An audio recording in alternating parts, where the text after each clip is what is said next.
房间里真是太热了，我要把空调打开，温度调低一些，这样舒服多了，真是太凉爽了。这种感觉可真不错。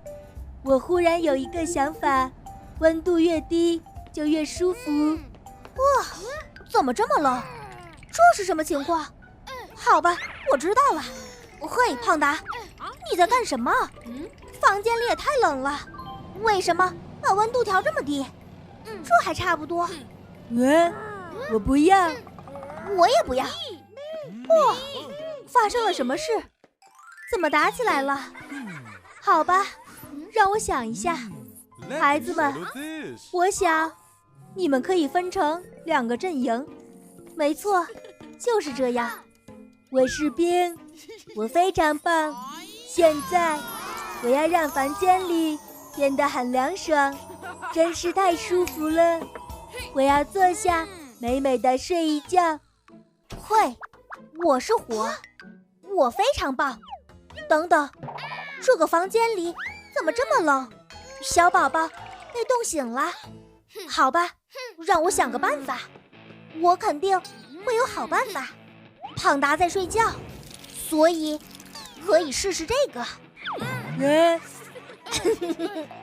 可恶，想打架吗？我才不怕你，要来比试一下吗？你好啊，我是神奇的小火苗。我被冻住了，这下糟了，我绝对不会放过你。不好，小宝贝哭了，我去看一下，他怎么了？我想一定是太热了，不过没关系，开始冰冻。你这样，小宝贝会冻坏的，还是交给我吧，我有非常好的办法，只有这样才是正确的。你说的不对，这样会太热，应该要凉爽些。我明明是暖洋洋的床。哦，发生了什么事？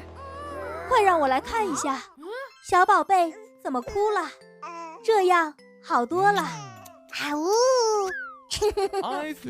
所以你们要明白一个道理，无论冷热，都有它的优点和缺点。本期视频到这里就结束了，喜欢点赞关注，我们下期再见。